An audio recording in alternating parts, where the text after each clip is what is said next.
during the course of the setting up of the snake park and all, I needed money, obviously. And the World Wildlife Fund had just started in 1969, thanks to a brilliant man called Zafar Fateh Ali. And he and some of his colleagues set up, the World Wildlife Fund had already started in Switzerland and had set up American offices, and he brought it to India. And the World Wildlife India started in 1969.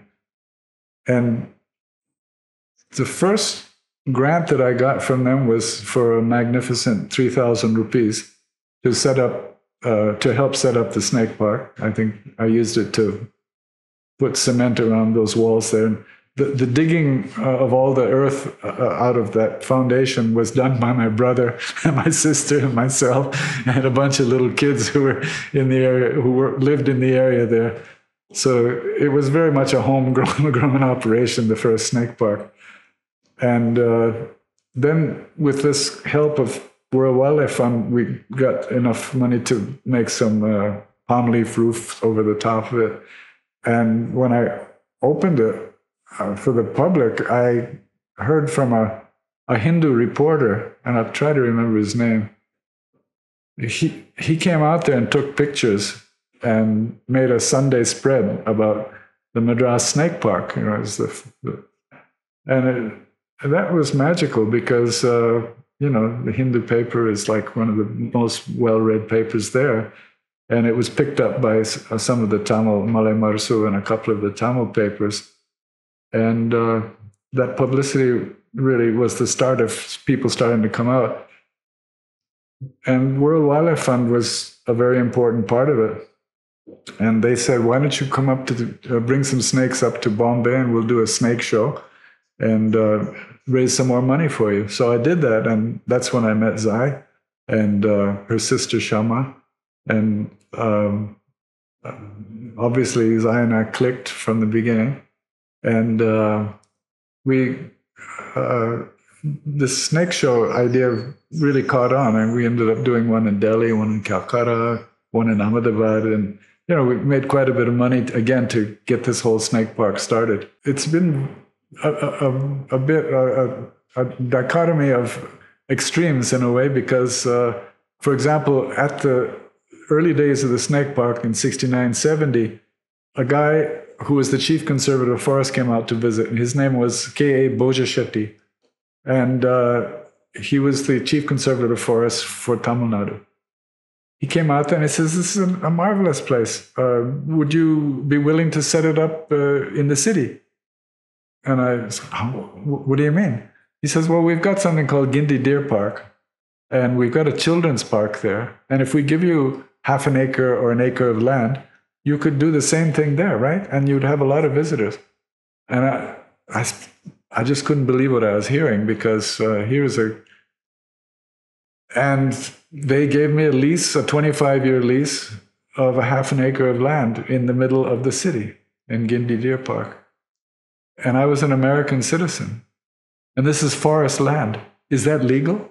We're looking in retrospect, of course. It's totally illegal. There's no way it could ever be done today that a foreigner could be given forest land, especially protected land. That early experience with World Wildlife Fund was great, because now they gave us a larger grant and a lot of corporate money. They didn't have CSR, corporate social responsibility, didn't exist in those days. But there were several companies who were reasonably helpful in giving small grants to build up the snake park. And the first year we opened, 10 lakhs of visitors came. Yeah, 1 million people coming through a little, and the ticket was 25 paisa. And later on we increased it to 50 paisa and 25 paisa for children. But, 1 million people, that's quite a bit of money. So I got a magnificent salary. I think my first salary was 2,000 rupees a month, I think, which I was very happy. That changed a bit later when I got married, of course, and I needed a little bit more money. But Yeah. So we have to start small and be happy. But yeah, it got a lot of publicity uh, by that time. Doordarshan might have started by that time, or there was international coverage.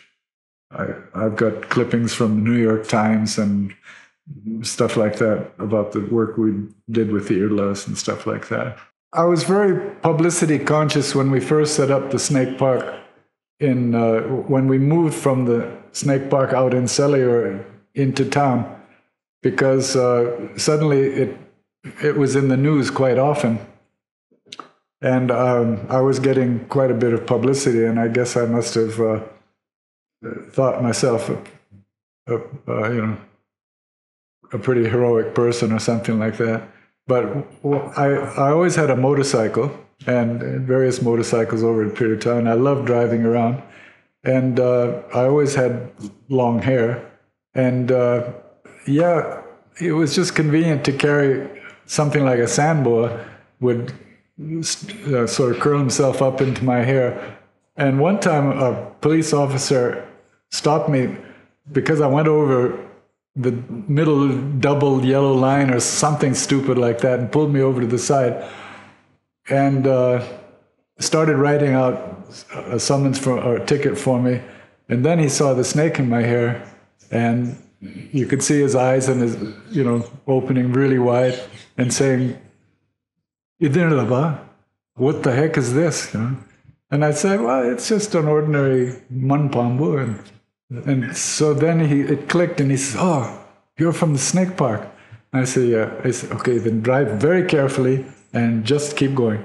So got out of that one quite smoothly.